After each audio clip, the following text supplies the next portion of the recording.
Hi, it's good to be with you again on this Tuesday. I hope your week is off to a good start.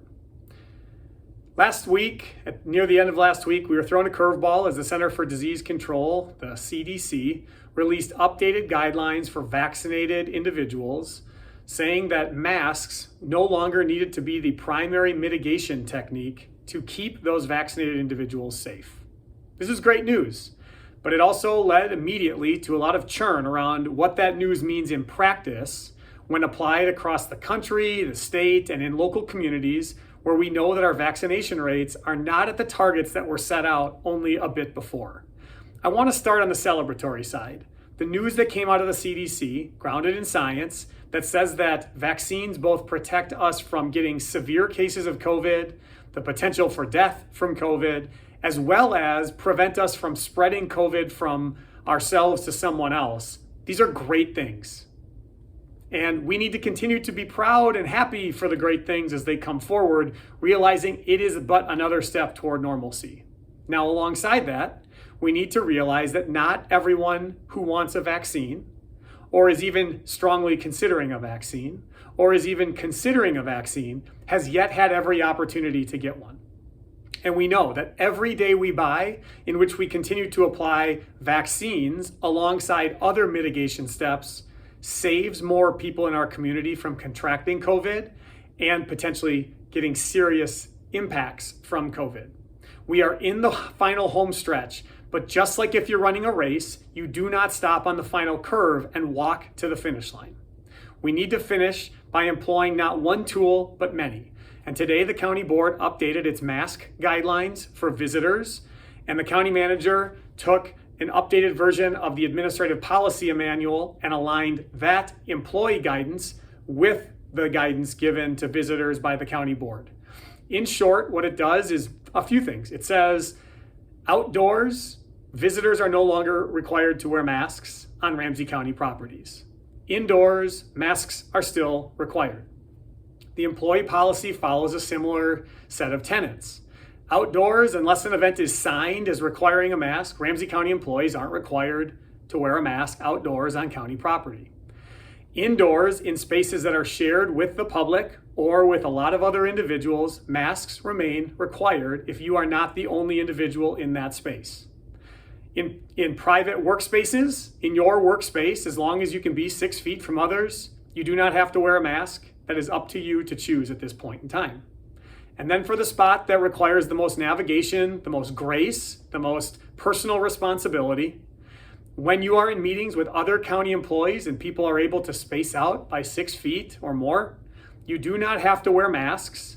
If you've been vaccinated, that is a safe place for you to be. If you have not been vaccinated, wearing a mask protects you. And I would strongly ask that we continue to respect one another and navigate meetings. For a while, in any meeting settings that I will be in, I will be asking people, are you comfortable if I do not wear a mask in this setting? And depending upon their answer, my behavior will shift. This isn't to say that we haven't taken steps as individuals that are important to celebrate and recognize. Many of you have, and I thank you for taking those steps. But if someone says to me, I would prefer you leave the mask on right now, whether it's psychological after a year of a pandemic, whether it's health related for reasons that I may not know, nor do I have a full right to get to know, I want to respect my colleagues in the workplace and realize that in inconvenience or uncomfortability of wearing a mask for a few more minutes or a few more hours or a few more days will not fundamentally change my life, but it could help protect someone else in that moment in time. I'd ask you to try and find your way to be a part of that, finding grace and humanity for others. We are in that moment of change. We talk about this being like a relay race often, and we are near the end. Speaking of the end, before I close, let me end here. I have received emails from a number of you over the past week arguing both sides of this topic, saying it's time to put the masks down.